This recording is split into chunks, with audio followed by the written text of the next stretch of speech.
So, what are we going to learn today?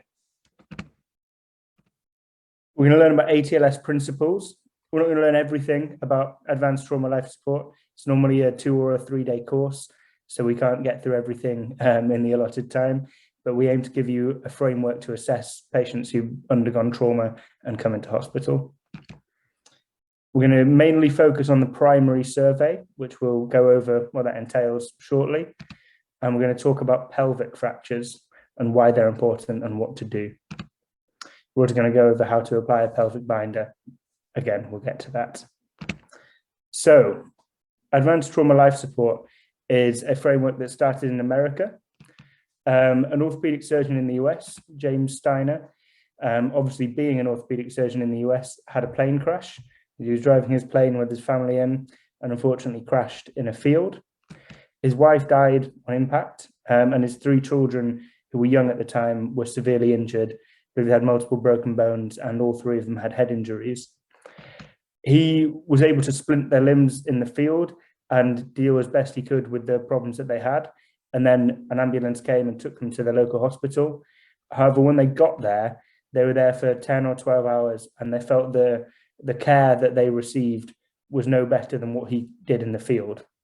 And he thought that something needed to change.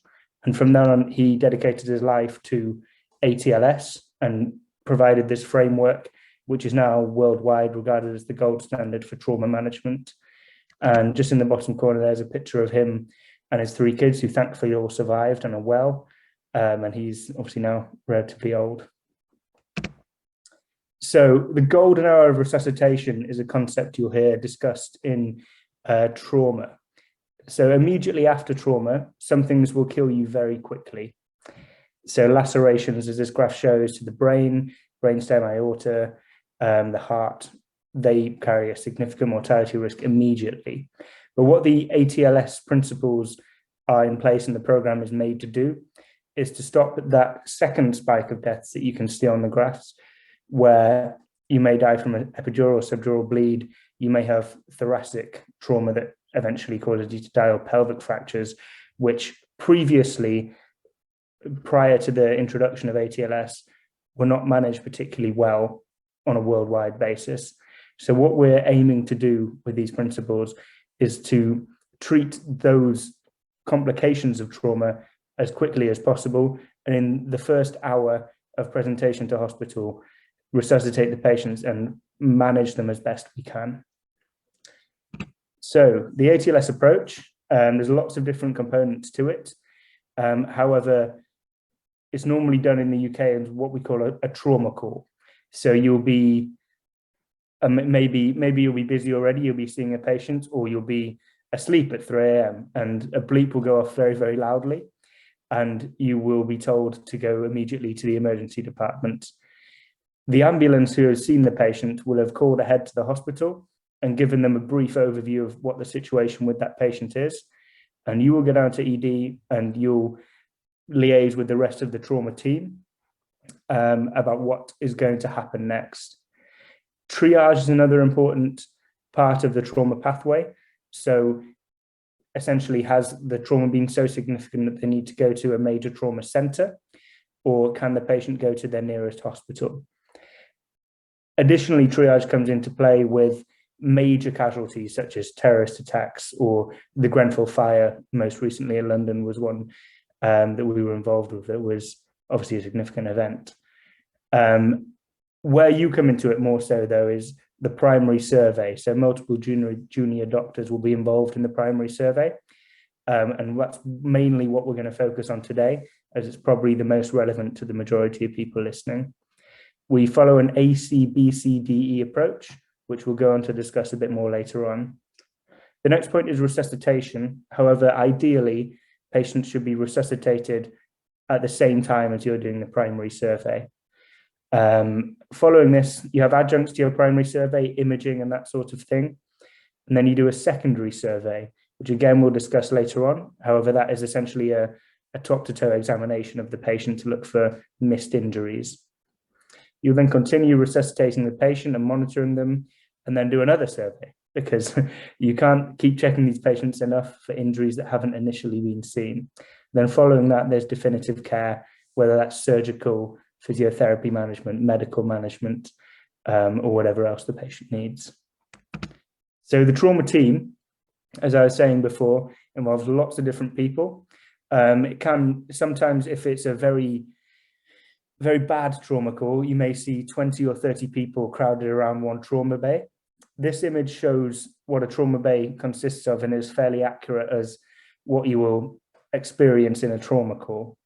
So you have a trauma team leader who ideally in this picture will be out of shot at the end of the bed. Their job is to take a bird's eye view of everything that's going on and essentially manage the trauma call, manage who is doing what, manage what the patient basically needs to have, what isn't being done that should be done, and basically taking charge of the situation in the same way that the team leader would in a cardiac arrest or any other situation. You have ED nurses, and they're often some of the most important people in a trauma call. You need to attach monitoring quickly, find out whether this patient is, sometimes patients will just be a bit drunk and drowsy and actually be okay. And other times patients will be very, very sick from significant trauma. You will also have an anaesthetist and ideally an ODP, operating department practitioner at the trauma call to manage the patient's airway. There'll normally be ED staff present, whether that's a registrar or an SHO or consultant. They're often the people who take the trauma team leader role. However, they should definitely be there, as where trauma patients get brought into a hospital is normally the resus department. You'll then have junior doctors. It depends on where you work, who goes to trauma calls. Normally, there is an orthopaedic SHO, which is the role that myself or Andre normally take up. There'll be a general surgery SHO. There'll be someone from a major trauma team if you're at a trauma center, or plastic surgery, that sort of thing, as well as ED staff around. You need porters at a trauma call because the patient may have to go to the operating theatre or for a CT scan very urgently. And you also, in an ideal world, would like a radiographer to be there because you may want to take imaging of the chest or the pelvis during the trauma call itself. So roles in the trauma team. It's very important, which is why there is a preparation stage in the ATLS program, that when everybody assembles, ideally before the patient arrives, you plan what everybody is going to do. So you plan who is going to lead the trauma call, who's going to be in charge. That may be an ED consultant, an ED registrar, or it may be a surgeon. It may be normally a general surgeon. Somebody else should scribe, write everything down that's happening and be very exact. And that's often difficult to do with 10, 20 people around, lots of noises going on, lots of shouting. But that's a job that needs to be done. You need to document what is happening. As a junior doctor, as most of the people attending this talk will be, your role will often be getting an IV line into the patient and taking blood from it. This, in a normal well patient on the ward, could be fairly easy. However, quite often a trauma patient, someone who's been in a road traffic collision, for example, will be peripherally shut down. They'll be very cold from lying on a roadside, and they will not have many peripheral veins that you can see or feel. So often, as the F2 or SHO in the trauma call, you have to always put a cannula in, and it's very, very difficult. But it's very important that you get that IV access, because in a shocked patient, you need to have definitive IV access that you can give fluids or blood through very quickly. Somebody needs to be in charge of managing the airway at a trauma call. This should be an anaesthetist. Obviously, if you find somebody out in the world and you're kind of taking charge of a trauma situation, you need to have some knowledge of how to manage an airway. However, in hospital, there needs to be an anaesthetist there. There'll be one doctor who does the primary survey, which we'll go on to discuss in a minute, which is essentially the initial assessment in an A to E manner of the patient. Another doctor, which again is something Andre or I might be responsible for, is the secondary survey, which is checking for other injuries after the initial management of the patient. It's good to have somebody to organize any imaging the patient needs and request blood tests that they might need in the emergency department. because otherwise things get delayed. You need somebody to call CT scan saying, this patient's coming down now, get ready, or call the operating theatre and say, we have this sick patient, we need to come up to the operating theatre and operate on them. Nursing staff, as I mentioned before, absolutely essential in trauma. You would very much struggle to get by without any of them. And yeah, they play a key role, as well as porters or runners. So it may be just people who are at the edge of the trauma bay who go to run an urgent blood gas and find out how stable or unstable the patient is, or who just goes to grab the suction or the monitoring that's on the shelf. Although in an ideal world, you would have everything ready before the patient comes into the trauma bay. The most important thing, as in, I'd say, the majority of medical situations, is communication. So you need to communicate well in a trauma call. If you're doing the primary survey, you need to shout loudly and tell everybody what you're finding, especially the trauma team leader, as they are kind of ultimately responsible in the situation. However, also, if you're taking blood from the patient, you need to say, I'm having trouble here. Could the anaesthetist, or if there's multiple anaesthetists, could somebody help me do this because I haven't got a cannula in, and that's something that needs to be done. It's often said that management of trauma is a team sport, and that everybody needs to work together. It's one of the rare situations in hospital medicine where everybody of different specialties is all looking after the same patient, all doing the same thing. The only kind of comparative thing would be a cardiac arrest. However, there you don't have general surgeons, anesthetics, ITU people, orthopedic surgeons. It's a bit unique in that everybody needs to play their role, let everybody know what they think from their point of view of the patient, and then collate that to what they're going to do next. So we'll discuss briefly about what the primary survey is. The idea of the primary survey is to identify immediate threats to the life of the patient. So we do this in an A to E approach, as you would with most sick patients. The main difference being in trauma management is that you're looking for slightly different injuries. So as always, you would assess the airway first. However, in ATLS, airway comes with C-spine, which is why it's sometimes described as an ACBCD approach. That's because if you have a C-spine injury, you could lose your airway very quickly, and that needs to be identified, and all patients should be immobilized. Again, we'll go on to discuss each of these individually, but yeah, it's essentially an ACBCDE approach, and that's the important thing to remember. So, airway management. You can see here we've got lots of pictures of different airway adjuncts, which may be needed in the management of trauma patients. As I said before, you want an anaesthetist with you at a trauma call. However, sometimes that's not possible. Life can get in the way, and you should have a brief knowledge of how to manage a patient's airway in trauma. So if the patient has a GCS of 8 or less, that is a hard indication for endotracheal intubation. And in trauma, that's particularly significant, as you don't know whether the patient has a head injury that's causing their reduced GCS or not. As I said before, could be that the patient's just drunk and has fallen over and is actually fine, but you can't take that chance, and you need to be very strict and stick to the guidelines with these patients' airways. As always, with any sick patient, you would look, listen, or feel to the, well, look, listen, and feel to the airway for any signs of compromise.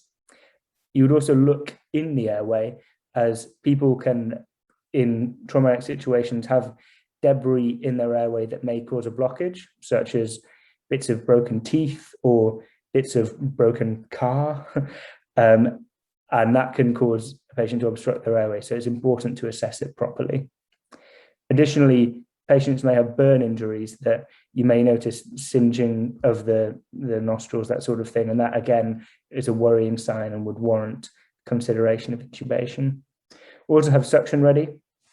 If the patient is bleeding in their mouth around that area, then you're going to want to suck that out before you put any sort of definitive management of their airway in place. As I said before, we've got lots of nice adjuncts for the airway if the patient is struggling to breathe and has a GCS of above 8. You've got your oropharyngeal airways, your nasopharyngeal airways, iGels or LMAs. However, if you're very, very concerned about the airway and there is not an anaesthetist there, you should be getting an anaesthetist there, as they're who you want to manage the airway. Normally, in a sick patient or a cardiac arrest situation, you're told as a medical student, as a junior doctor, head tilt chin lift as a maneuver to do, or draw thrust. In a trauma patient, you should not do a head tilt and chin lift maneuver because of the worry about the patient's C-spine. You can do a jaw thrust as long as you're not moving the patient's C-spine. And I've kind of given it away, but I've said at the end of this, what goes with airway? It's cervical spine protection. So as you can see, there's a chap here with his cervical spine immobilized. It's a key part of ATLS that cervical spine protection is very, very important in trauma patients. Neurological exam on its own does not mean that the patient does not have a cervical spine injury. The patient not having neck pain doesn't mean that the patient doesn't have a cervical spine injury. Anybody who's undergone a major trauma, so somebody who's been in a road traffic accident, has fallen from height, seems like they have an altered level of consciousness, or has been hit with anything in their neck or their head, you should immobilize the patient. And what I mean by immobilization is triple immobilization, as you can see here. That means a collar, so a cervical spine collar that you size and put on the individual patient. Blocks, so those orange blocks around the patient's ears, and tape, which you tape to the trauma mattress itself so that cervical spine can't move at all.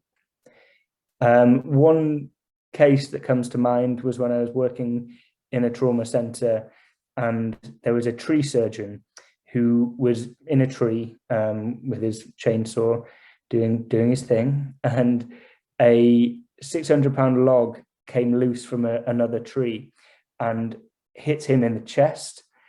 He was seen on the scene by a heli-medicine doctor who said, oh, he's fine, that he's not got any neck pain, he doesn't have a cervical spine injury, and therefore didn't immobilize the patient. When he came in as a trauma call, we immobilized him as a matter of precaution, and then he had a very nasty dislocation of his cervical spine and needed emergency cervical spine management. And that was one of the first times that I've ever seen somebody with a really significant cervical spine injury. And it's very, very important that with these patients, you, regardless of whether you think they have neck pain or if they have a fine neurological examination, you need to always immobilize them until you know definitively.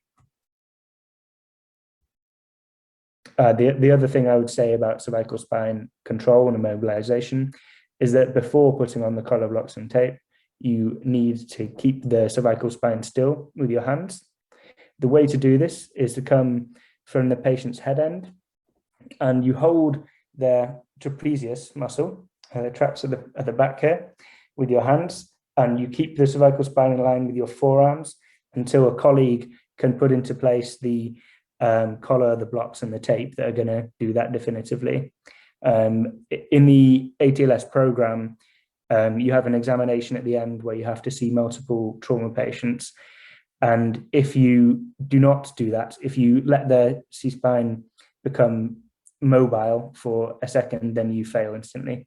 So it's very, very important that you do that immediately and you keep the C-spine definitively immobilized. So next we go on to, oh, sorry, I forgot I included a picture here. So this is a sagittal view of a bone window of a CT scan of an intubated patient. The main abnormality you can see here is a C6-7 fracture dislocation of the cervical spine.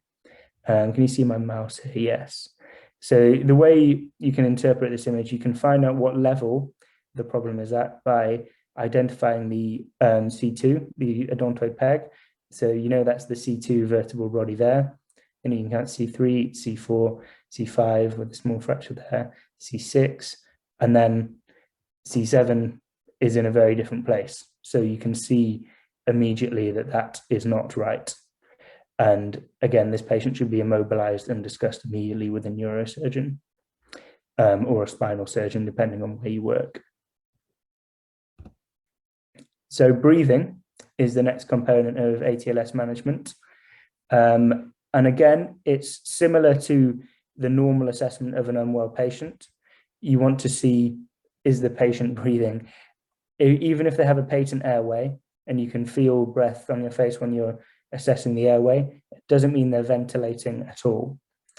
So you want to attach pulse oximetry to the patient, and you want to give high flow oxygen, 15 liters via bag valve mask. You then, differently to a trauma patient compared to, say, a medical patient on the ward, you want to assess how the chest is moving. Are both sides expanding equally? Is there any paradoxical movement of the chest, which would be suggestive of a flail chest injury? Is the trachea deviated to one side or another, which would indicate a tension pneumothorax, which you'd be very worried about? You'd also look for any surgical emphysema, which is air in the soft tissues around the chest, well, anywhere in the body, but in this case, around the chest. And what that would feel like is a little bit like bubble wrap. When you're palpating the chest, you can just feel a little bit of crepitus there. And that indicates the potential presence of an underlying thoracic injury. So it could be rib fractures, there could be a pneumothorax, there could be a hemothorax, there could be a tension pneumothorax. And that's why you also want your radiographer on standby to take a quick image of the chest if you need that. You can see there's an image here that shows, it's an AP portable radiograph that shows a right-sided pneumothorax, tension pneumothorax. As you can see there, the trachea and the mediastinum are deviated. What you do immediately about this in your ATLS algorithm, sorry, it's not there, is consider decompression of the thorax. The way you would do this is by what we call a needle thoracostomy. So the position you would do this is in the safe triangle for chest drain insertion, which you can see marked out on this image here. And where you would do it is in the 4th or the 5th intercostal space anterior to the mid-axillary line, which is exactly where he is.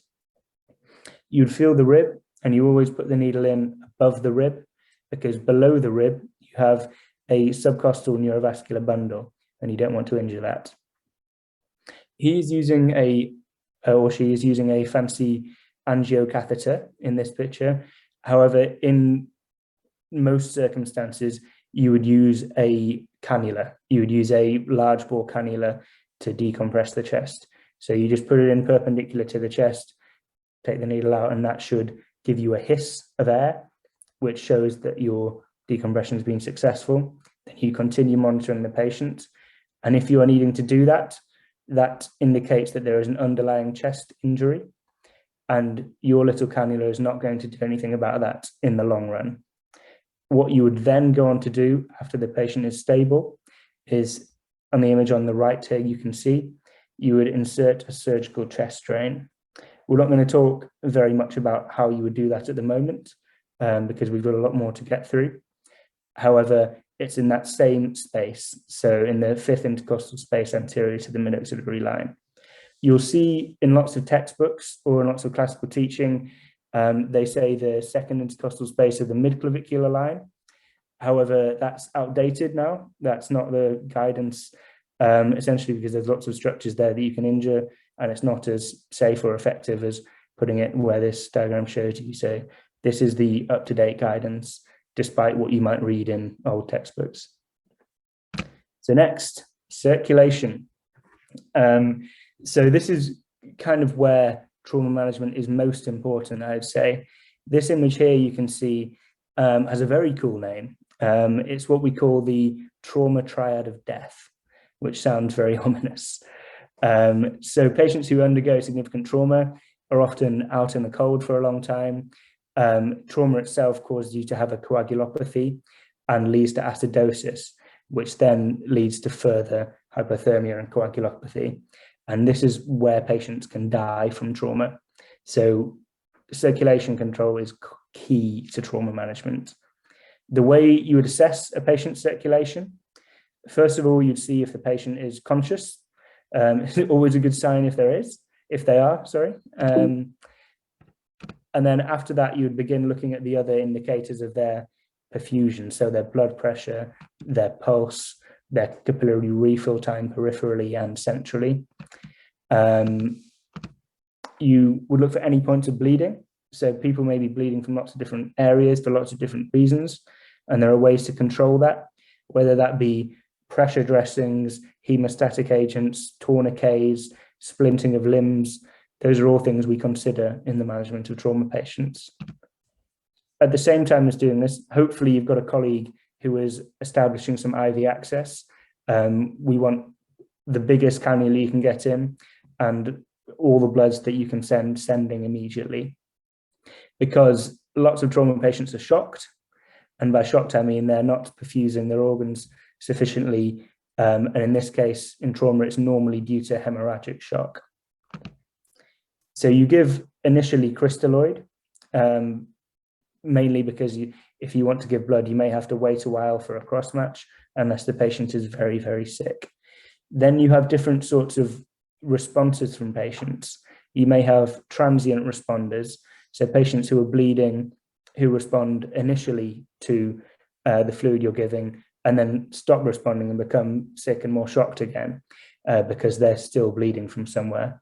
And you have non-responders, which is more of a worry and makes you think about contacting ITU and different people. Pelvic binders are also key in the circulation aspects of trauma management. We'll talk a lot about these later, so we'll cover it more then, but pelvic fractures can bleed a lot, so you want to put on a pelvic binder. A Belmont machine is something you may also see in a trauma bay, again, if things are very, very badly, going very badly. That's a machine that essentially gives blood or IV fluids very, very rapidly to a patient. So it's a machine that squeezes everything and gives it as fast as it can be given to those wide bore cannulas you've hopefully got in already. You also, if a patient is acutely bleeding in trauma, you want to give tranexamic acid. So tranexamic acid is an antifibrinolytic. So it essentially makes your blood more clotty. You want these patients' blood to clot as much as possible so that they stop bleeding to death. If you are doing general surgery or you're a medical student in a general surgery placement and you're asked about trauma management and trauma laparotomies and things, the CRASH 2 trial is something that general surgeons love to talk about and will probably like you if you mention. It's a massive trial that has shown that tranexamic acid saved lives in the management of bleeding trauma patients. As I said before, initially, you would give crystalloid fluid, which would normally be Hartmann's solution or Plasmolite or whatever is given locally. However, in a bleeding patient, you want to give them blood. If they're, what we say is red out, red in. If they're bleeding, give them blood. Just because it's more, rather than diluting the patient's blood, it's going to essentially top them up and make them feel better. You also, in ATLS management, you may have to do a laparotomy or a thoracotomy as a matter of urgency. As I said before, in the breathing station, the patient may need a chest drain. If their chest drain immediately drains more than 2 liters, that is an indication for a thoracotomy in the emergency department, which is what we call opening the chest, which is where you do a clamshell thoracotomy. So you do incision here, and you lift the ribs up, which is very, very dramatic, like something out of Grey's Anatomy. I've seen quite a few, I think only one successful one, but it's mainly when people have been stabbed in the great vessels or in the heart, or have lacerated those vessels for some reason or another, and you need immediate access to them. It cannot wait to go to the operating theatre. It needs to be done now. And normally in those cases, you will be told by the ambulance the situation before. The patient will have gone into cardiac arrest prior to reaching the hospital, and you will have a surgeon scrubbed in the emergency department waiting for the patient. And yeah, it's like I say, it's very, very dramatic. One algorithm we use to identify areas of bleeding in ATLS is blood on the floor and 4 more. So that means you look for blood around the patient, you look at basically where it's coming from, and there are 4 other regions of the body that you are suspecting bleeding from. So if you want to pop in the chat what you think there might be, or if you know, go for it. We'll give it 30 seconds and see what happens. And if not, we can just crack on. I'm just going to say, Rory, well done. We're up to 101 people participating, which is really good. It's back down to 100 now. Yeah. We'll see if anyone has any idea. There's a few coming in. Someone said GIT. Someone said chest, abdomen, pelvis, and long bones. Another person said chest, pelvis, long bones, and abdomen. Excellent. Yeah, so completely right. It's chest, abdomen, pelvis, and long bones. Sorry, I'm just trying to hide the chat. So yeah, chest, abdomen. You can see that's a nasty stab wound, or gastrointestinal tract, but it's more abdomen in and of itself. It could be a kidney, it could be something, the liver that's causing the bleeding that's not formally part of the gastrointestinal tract. Pelvis, which we'll go on to talk about a lot later on, and the long bones. So this is an open femur fracture. Again, we'll go on to talk about open fractures a little bit later on, but these are the 4 areas you want to be really worried about. And in your primary survey, you need to be very clear and communicate that you are suspicious of a thoracic injury, you're suspicious of an intra-abdominal injury, you are worried about the patient's femur or pelvis, and that needs to be communicated. There is a shock classification. It's the ATLS shock classification that, based on the patient's parameters, so their blood pressure and their heart rate predominantly, gives an indication of what volume of blood has been lost from the patient. Because by the time you see them in the emergency department, you don't know how much blood they've already lost. This is something that you don't need to learn by heart. However, it's something that's asked all the time in the MRCS examination. So if you're doing those or interested in doing those, it's something you have to just rote learn, unfortunately. But it is useful to think about when you're assessing these patients and thinking about how shocked or how sick they are. And this is just a picture of a thoracotomy. Is it thoracotomy? Yes, it's a thoracotomy in the emergency department, which is when things are getting really bad and you're really worried about these patients, and essentially trying to suture or staple defects in the great vessels or the heart, which is obviously very difficult to do. You can see down here as well, there is a chest drain in place, which has got a syringe attached to it there. So I'm guessing that this person had her needle decompression, it didn't work, and now they're having a thoracotomy. So the next part of the trauma assessment, disability. So here you were worried about neurological injuries. So the way you'd assess this initially is by an AVPU, the same as with any sick hospital patient you see on the ward, seeing are they alert, are they responding to voice, pain, or are they completely unresponsive. As part of your primary survey, you should also do a formal Glasgow Coma Scale score for the patient. This is quite difficult to do when you're under stress in a trauma bay surrounded by people. So it's easier to just see, is the patient opening their eyes? Are they opening them to pain, voice, or are they not opening them at all? Is the patient moving? And it's probably best to just shout out what movements the patient can do, whether they're cooperating, whether they're localizing to pain, whether they're flexing normally or abnormally to pain. And rather than think in your head, is that M2 or is that M4? just shout out what's happening, and the scribe can write that down, and you can figure out the formal GCS later. Yeah. You also look at the patient's pupils, especially if you're suspicious of a head injury. However, you should do this to everybody, as you don't know who has a head injury. It's not like you need to do a formal visual fields cranial nerve exam, but you need to look at the pupils. Are they fixed and dilated? Is one pupil blown? And that's going to guide your management from there on in. You should also do a brief and not a formal age chart examination of a patient's neurology. However, you should check that the patient can feel all four limbs and that they're moving all four limbs. You can get onto a more focused examination later. However, yeah, you're just basically seeing, are you worried about a neurological injury, or are you not so worried? And here as well, you can see a couple of classic things that you see in basal skull fractures. So you've got the chap here with the raccoon eyes, and you've got this, which is called battle sign, which is another thing that is commonly asked in exams, bruising behind the mastoid process there. So that's just something to know about as a bit of interest. Then after D comes E, which is for exposure.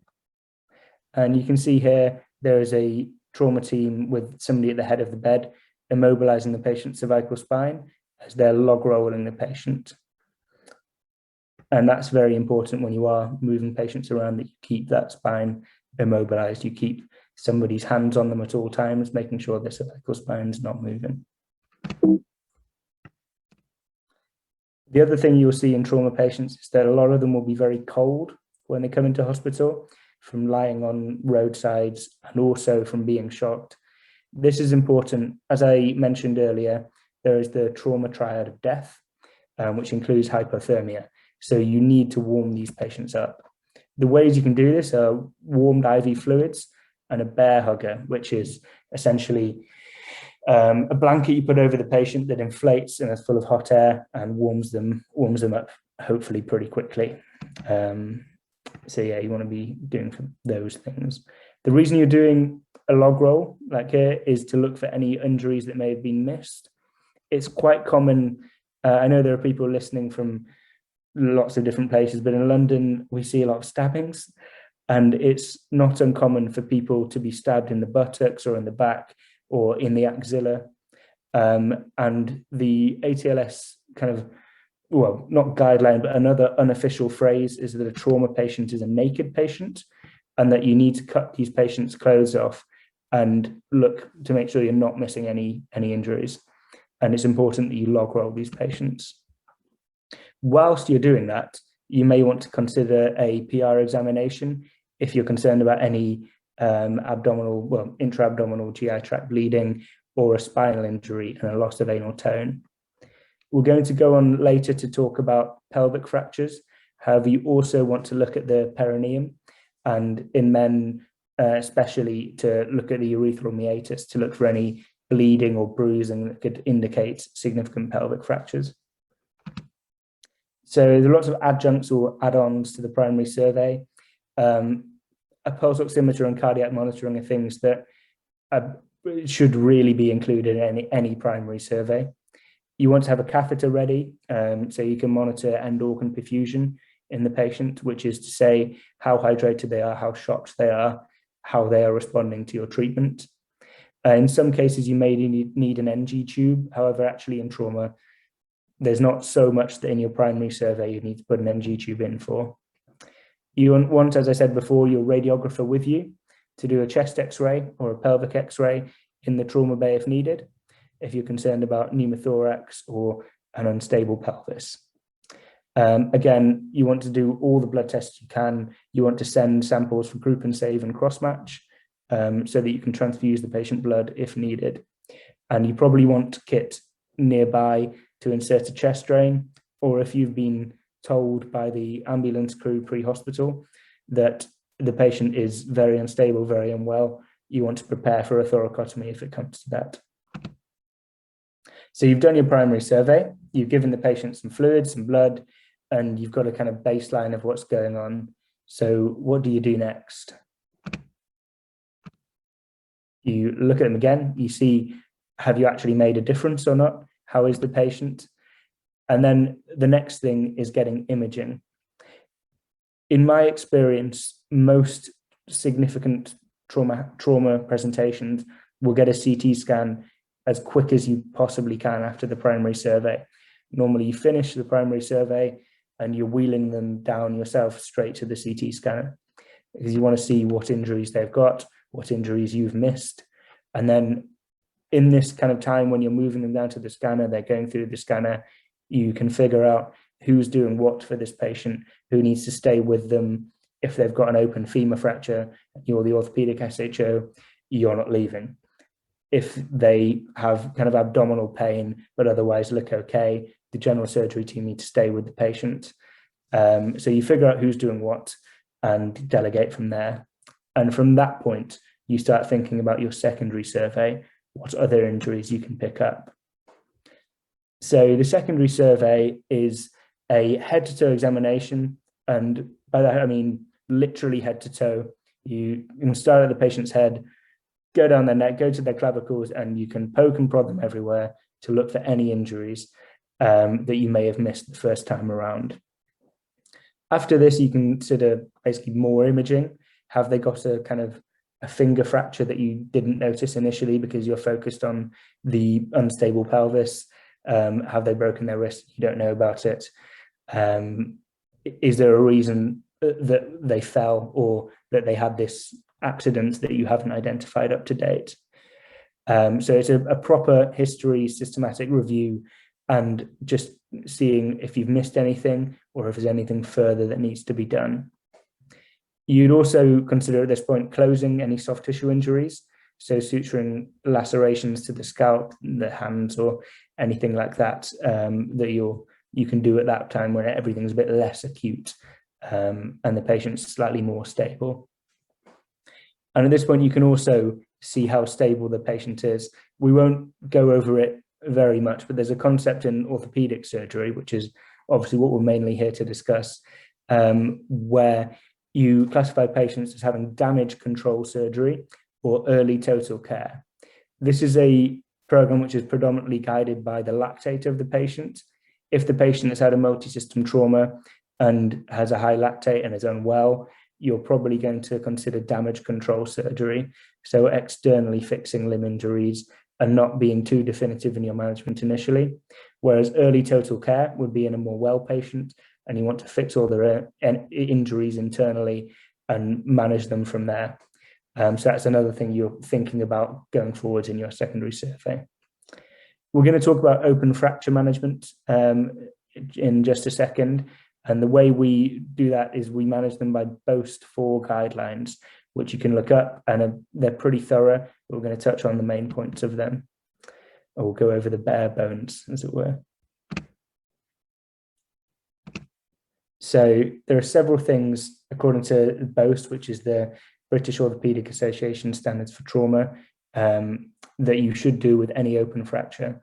An open fracture is where the bone has penetrated the skin. It doesn't have to have stayed out there. It can be a puncture wound. However, with all of these, you should take a picture of the wound. You should soak some gauze in saline and put that over the wound. People in the past used to irrigate the wounds in ED, so get a load of saline and flush it out, but that actually drives any potential infection deeper into the bone and into the wound, which is the opposite of what you want. So you just put some gauze over it after having taken a photo, and you cover it up. You give the patient antibiotics, and you ask them about their tetanus status. And if they are unsure, or if they've not been immunized recently, you give them a tetanus immunoglobulin. You then discuss or what you want is an orthoplastic opinion of this patient. So normally according to the BOAST guidelines, these patients should be operated on an orthoplastic scheduled operating list. You would, as with the other fractures, as I'm sure will be covered in this program, you'd reduce and stabilize the fracture. And that means you would put it back in the right place, or as close to the right place as you can get it, and put it in a cast to keep it stable and stop it moving around to minimize the soft tissue injury from their fracture. You then plan, as I said before, for a washout and thorough debridement of the wound with internal or external fixation within 12 to 24 hours. There is a classification of open fractures, which again is asked frequently about in, I think, medical school exams as well as MRCS exams. It's the Castillo-Anderson classification, which we've not gone into in depth here. What is important to note about it is that it's a classification that's decided when you debride the wound in the operating theatre. It's not a classification that you can necessarily say in EDLs, this is a Castillo 1, it's fine. And that's something that some orthopedic surgeons will definitely let you know about if you try and tell them it's this or that. So yeah, I think open fractures will be covered in a different session formally. However, in a trauma situation, these are the essential things that you should do. So here you have an open tibia and fibula fracture. I'm not sure, I think this picture is different to the x-ray, to be honest, but you can see a significant loss of skin coverage of this fracture. And you can see there's a both bone fracture of the tibia and fibula, which appears simple, and it's been fixed with an intramedullary nail. And the soft tissue coverage, I'm not sure what it is because you can't see it on the x-ray. However, this will be up to the plastic surgeons primarily to decide whether they want to do any skin grafts, vac dressings. However, you could do a very long session talking about the management of open fractures, and that's not primarily what today is about. Today is more to give you a framework for how you approach a trauma patient.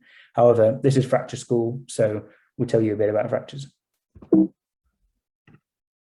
So next you do another assessment, a tertiary survey, which is essentially similar to your secondary survey. However, it's a little bit further down the line. So it's more 24 to 36 hours after the patient's injury. And you're again examining them from head to toe. You then look at what has happened to them since they've come into hospital, what has been done, what hasn't been done, what more needs to be done. And hopefully if they need any emergency surgery, they've already had it. So you're thinking about complications from that and what they could possibly be. The reason that we do so many assessments is because apparently, according to one study that I read when I was making this, 2 to 50% of injuries are missed during the initial resuscitation period. So the primary and secondary survey after a major trauma, which is a staggering amount. I mean, it's a very wide range, but it's still an incredible amount of injuries to miss. So you think about in your tertiary survey, how the patient got this injury and what other injuries you might expect. So if they've jumped from a height, you may be expecting calcaneal, so heel injuries, spinal injuries, pelvic injuries, neck injuries, and you just want to make sure that you've not missed any of those things, again, in a situation which is a little bit more calm than the primary survey. So I'll stop before we go on to talk about pelvic fractures and have a little look at the chat. I'm not sure if Cam's been, or if Cam wants to add. Yeah, Rory, Cam has been answering to every single question, doing an amazing job. Yeah.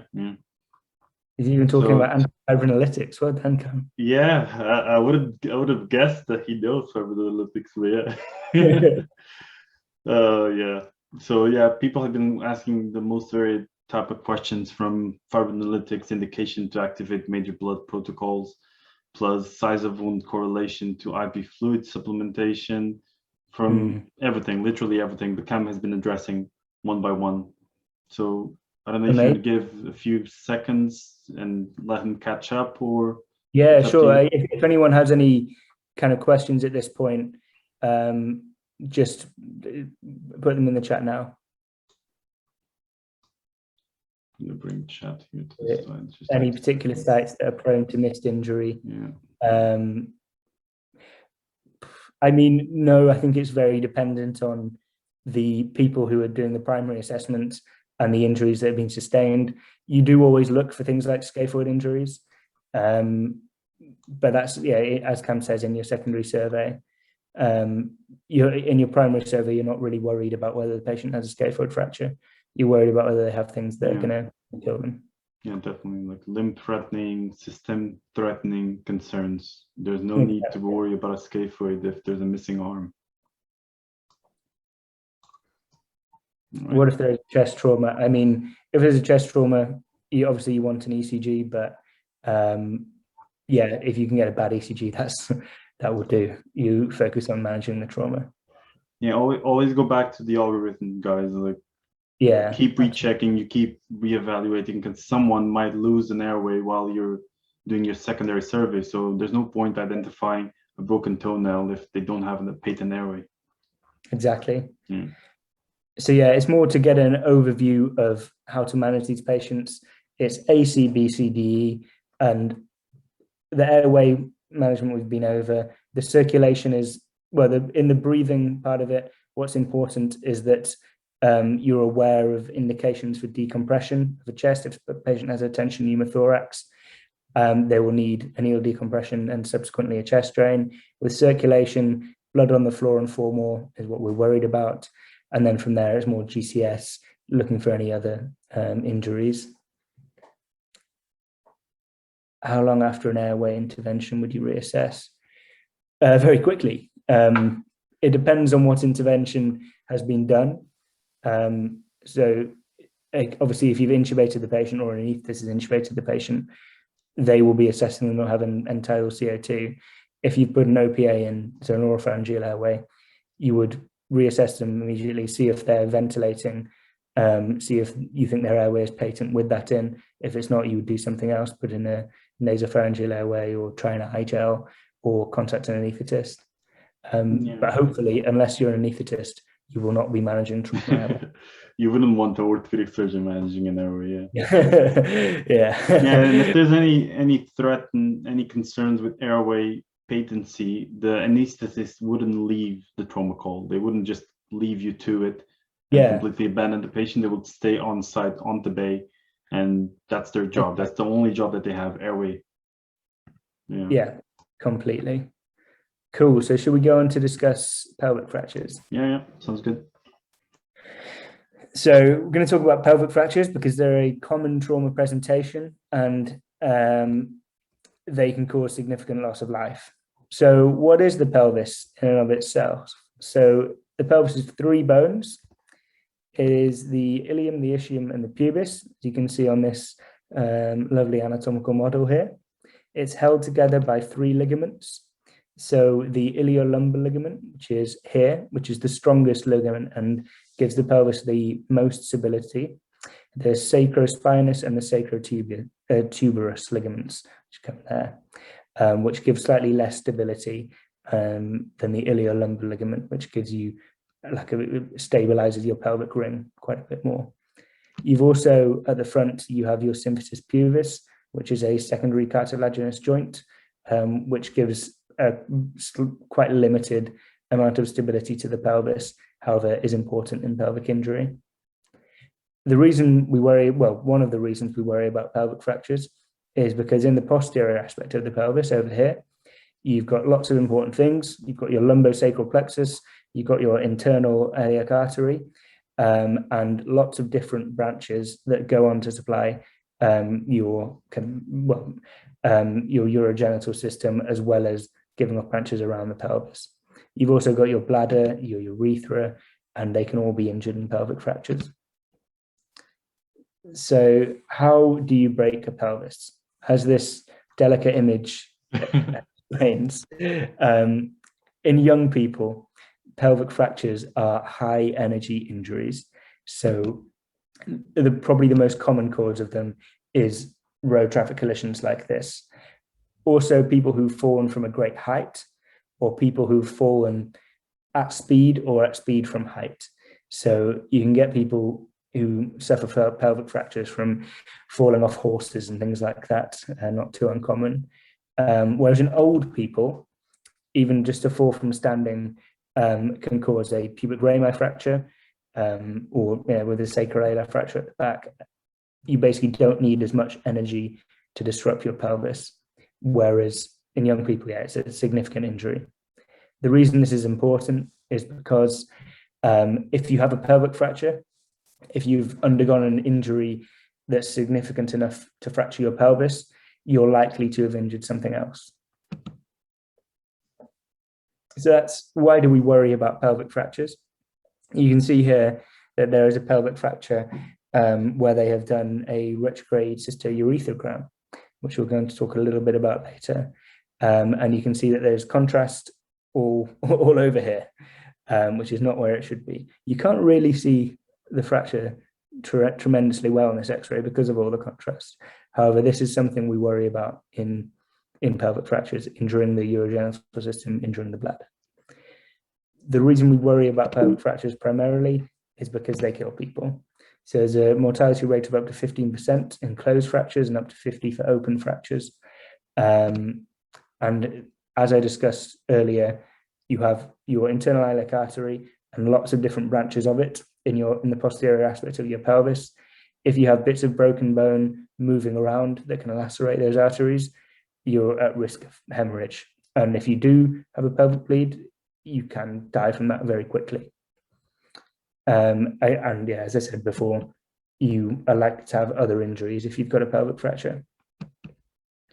So this is how we classify pelvic fractures in orthopedics.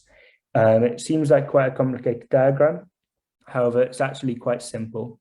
It's based on the mechanism of injury where you would then suspect the fractures to be. So there are 3 types: anterior posterior compression. So it means you've been squashed like that.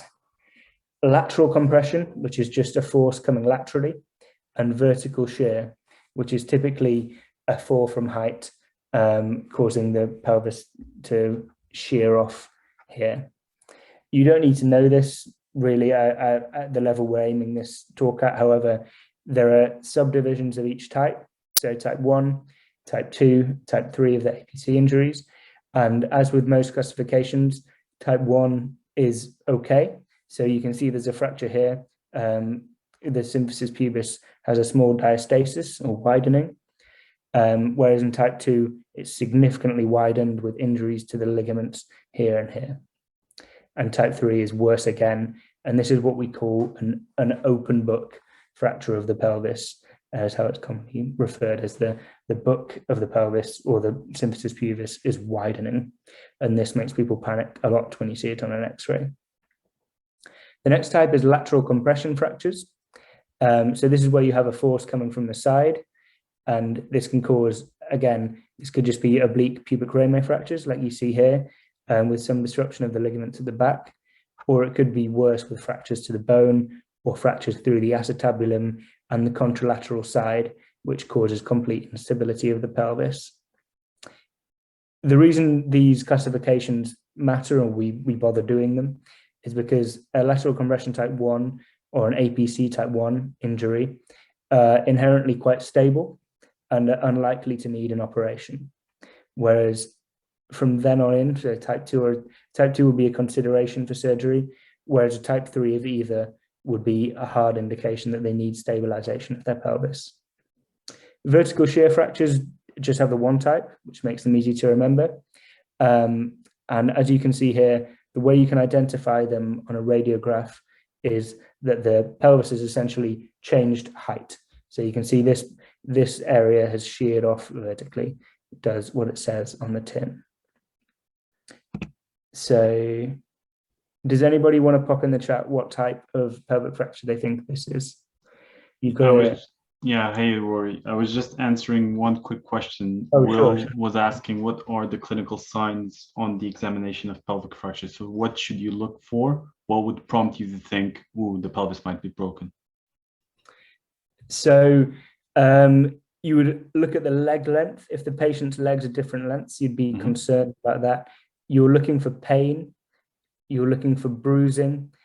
What you don't want to do when you're examining these patients is to rock the pelvis or to try and press the pelvis too much to see kind of where it's hurting.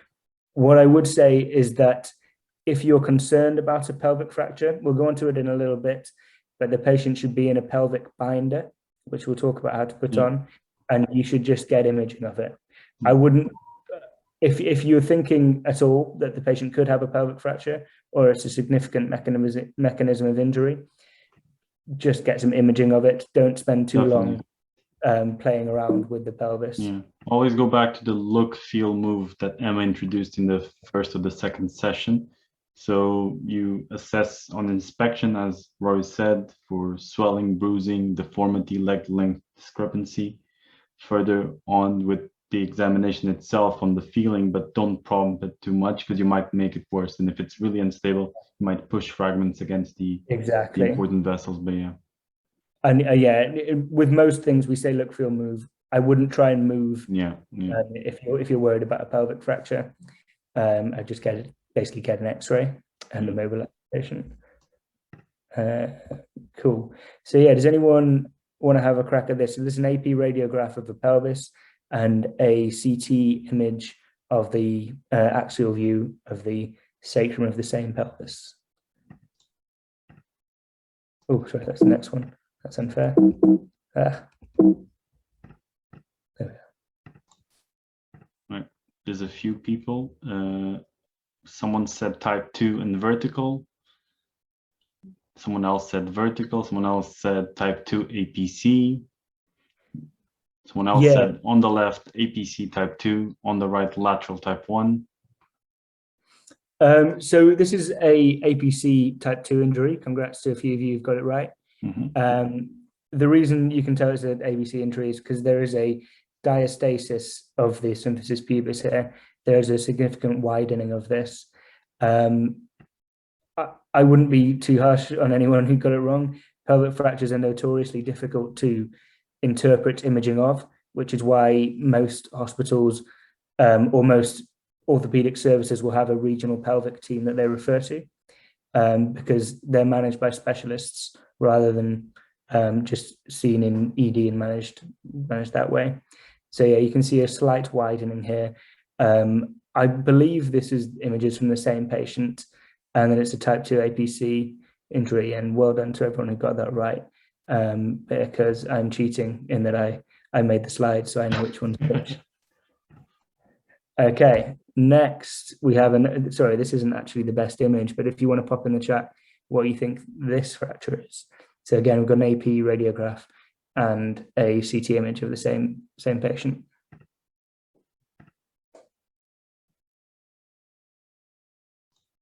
Right, yeah, as Andres says, around give it a few seconds. Oh, sorry, I keep clicking on things.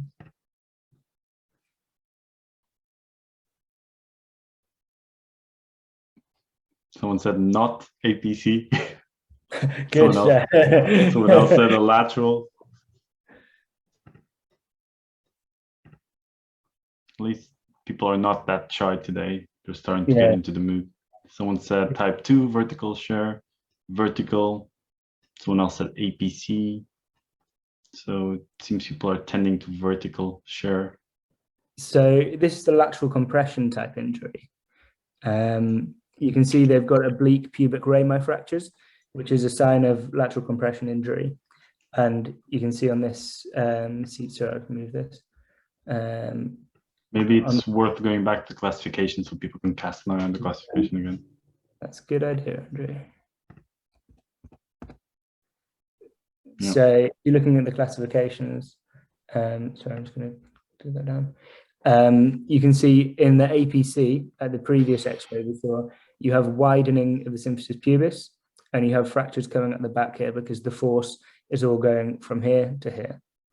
In the lateral compression type, like the X-ray we just saw, you have these oblique pubic rami fractures, and you get injuries at the back, basically the back of the pelvis there, either to the ligaments or to the sacrum. So you quite often get sacral alar fractures with this sort of injuries. And in the X-ray we just saw, I think it was, I thought it was a type 2. However, I think the CT scan showed an injury here. So maybe it's a type 3 LC2 injury. Let's go back to it and have a look. Rory, could you bring them back up? Yeah. So I would say this is an APC type 3, actually. The reason I'd say that is you can obviously see the symphysis pubis at the front is widened. The anterior SIJ ligaments have gone, but if you look at there's incongruity at the back of the sacroiliac joint there as well. So I'd say the posterior ligaments have also gone in the SIJ. I'd call this an APC 3. Okay, cool. Yeah. And then the next one. So I would say this is an LC2. The reason being, obviously you have an anterior left-sided sacral fracture, but it also exits through the ilium, and this would be an LC2. This is a typical crescent type fracture. And at the front here on the inlet view of the pelvis, you can see this pubic ramus fracture. So I would say this is an LC2. Cool. And this is the third one. I don't know if Cam wants to present it.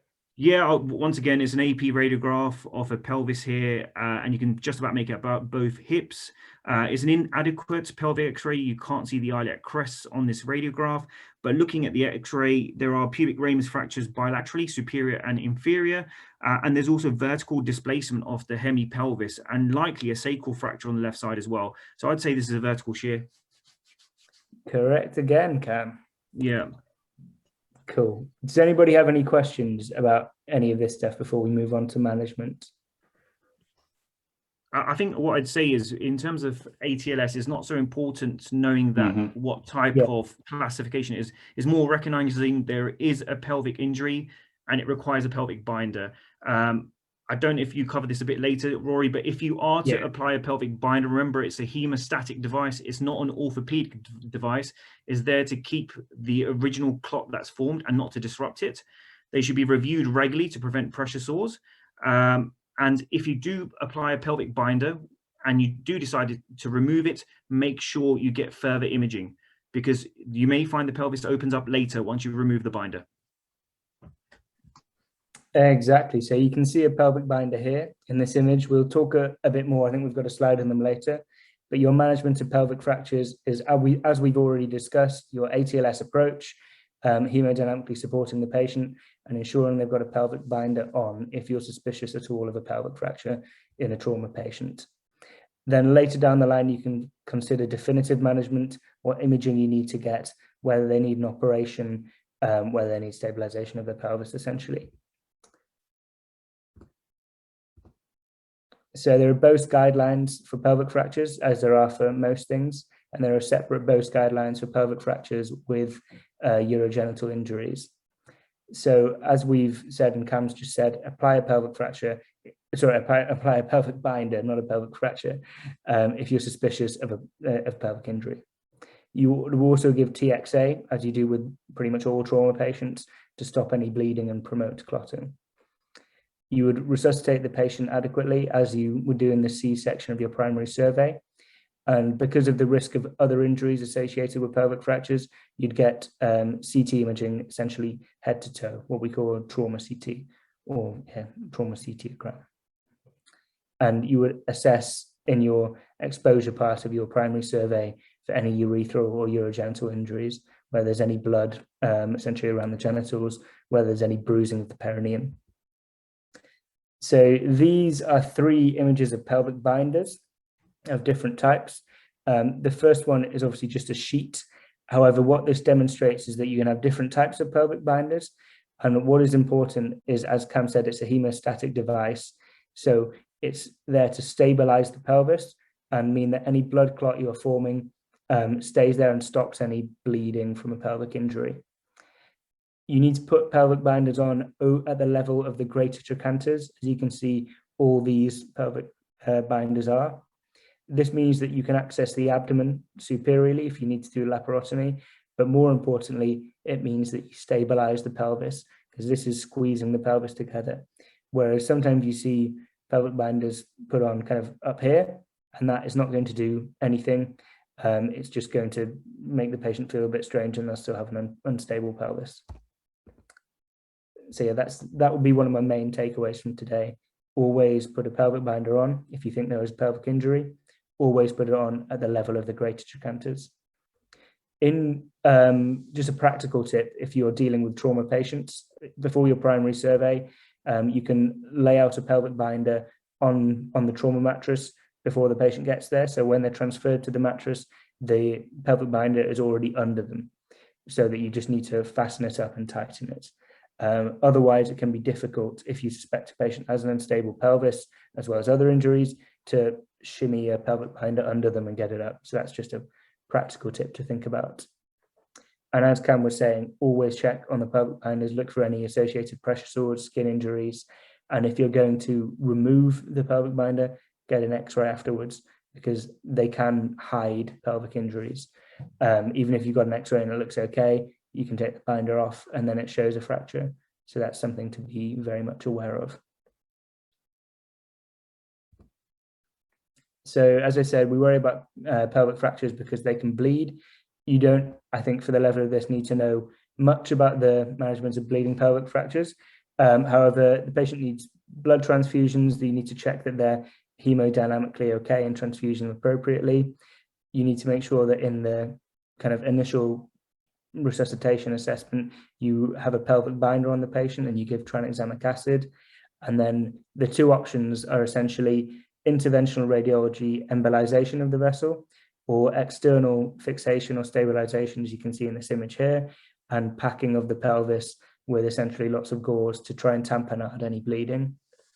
The internal iliac artery in the pelvis is one of the biggest blood vessels in your body, and if it's injured, that's a life-threatening hemorrhagic emergency. And whatever you do, whether it's packing an external fixation or interventional radiology, just do it quickly.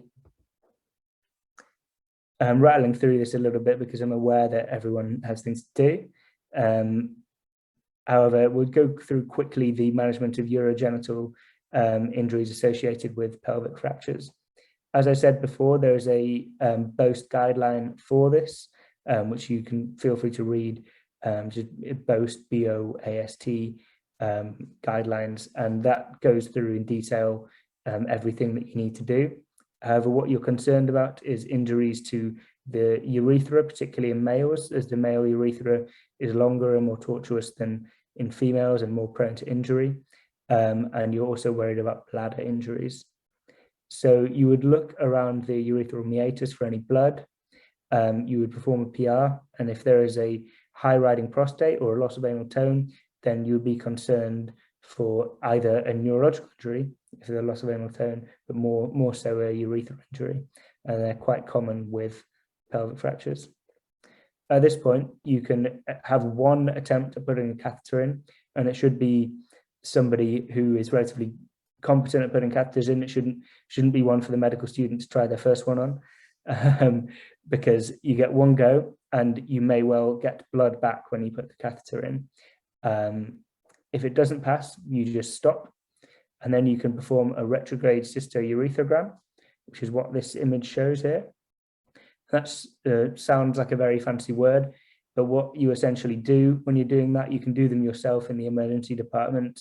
You mix contrast and water, and you inject it in the catheter as you're attempting to catheterize the patient. Take an X-ray at the same time and see where the contrast is going. If it's going up the urethra into the bladder and you can see it staying in the bladder nicely, fine, happy days. If you can't and you can see it going out into the pelvis, just call a urologist and say there's something wrong. At this point, you may want to consider suprapubic catheterization as well, as the patient will not have an outflow for their urine and will need that drained. But that's a decision for the urology team to make.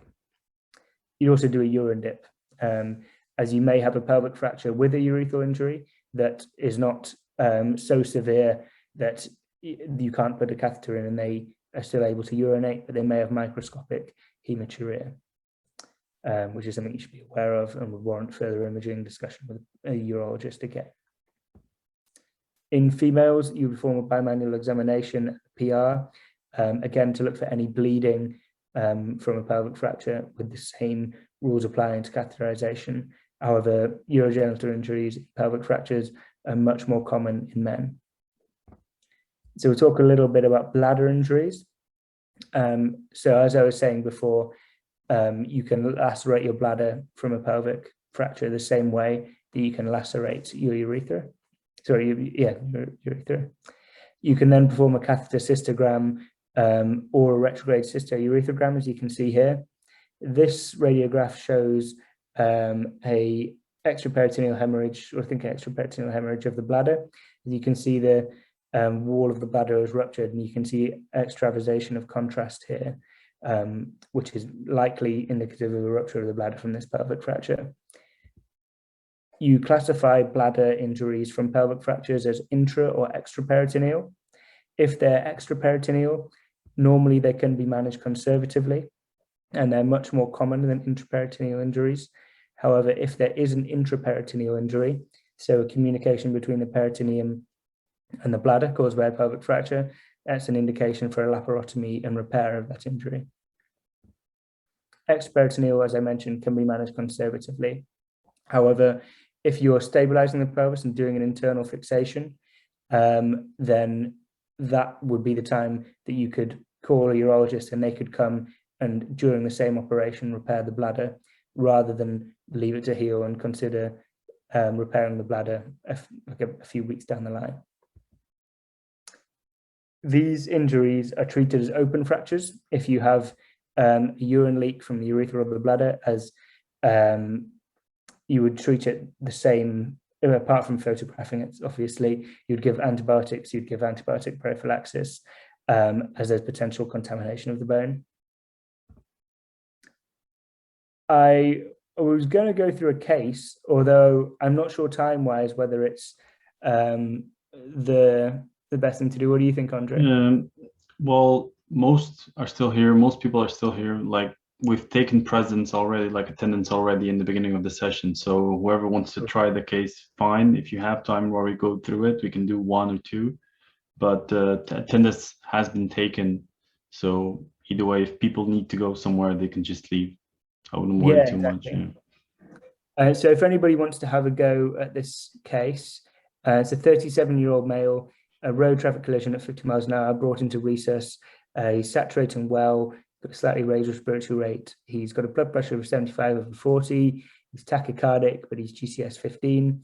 His legs appear different lengths and are externally rotated. He's got no obvious injuries to his thorax from what you can see. But how would you assess this patient initially, thinking about your primary survey? If anybody wants to have a go at saying what they would like to do, then put your hand up in the chat. If not, that's fine. We can just go through it. Yeah, I would just advise for people to put the hand up, and then I'll give you permission to unmute in case you have multiple people wanting to speak at the same time. But yeah, if not, just text your answers in the chat. Yeah, or feel free to, if you just want to text answers in the chat, go for that. Be brave, someone. Yeah, back yourself.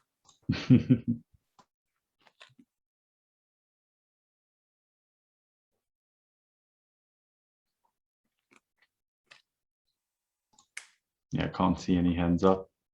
Oh, here we go. A few people are commenting in chat. Laura at least said A to E. Do you fancy telling us about what you're doing your A to E, Laura? No worries if not.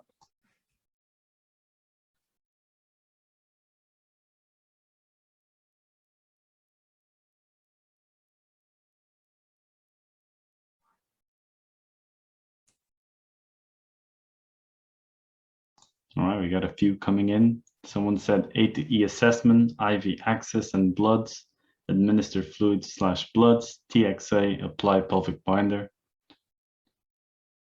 Someone said a very well done and thoughtful physiology mechanism, but probably not the ATLS type of approach that we want. Said blood pressure, low blood pressure, and high heart rate means internal bleeding.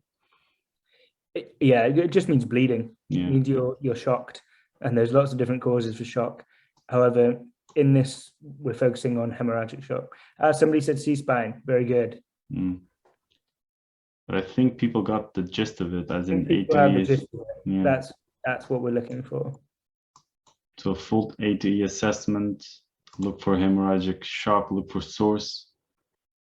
Check for chest expansion. Laura's being very thorough with it. Well done. Yeah.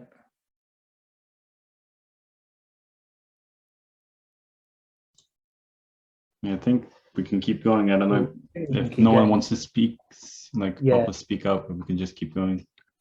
So this is the patient's X-ray.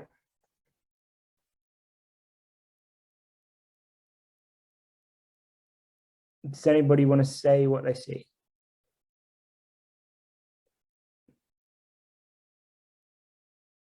Yeah, I would agree. I mean, exactly, an open book fracture, type 3 APC. Yeah. APC type 3, open book, type 3 AP. All So done. you see this X-ray. What are you going to do? Who are you going to call? No, it's faster. Thanks, Andre. No, that actually worked well.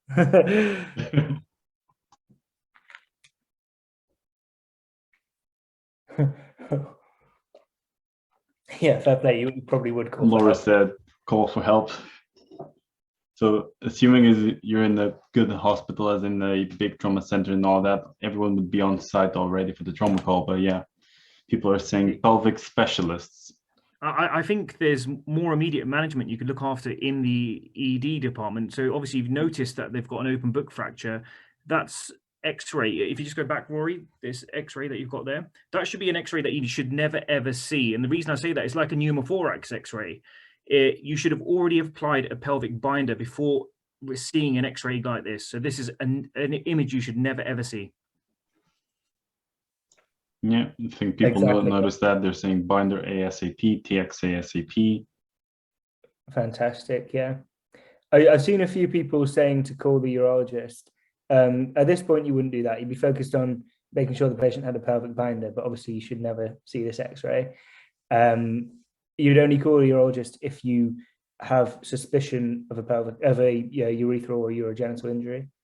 Don't just call them for every pelvic fracture, because eventually they'll stop answering. Cool. So I think that wraps pretty much everything up. So the main learning points is, as you've demonstrated with your answers to these questions, you've got a structured approach to management of trauma. You know what to do in a primary survey. And what I would say is, when you're doing primary surveys, they're very simple examinations, but what makes a good primary survey different from a bad primary survey is how you communicate what you have found. It's reasonable that in a loud trauma bay, you can't auscultate the lungs very well.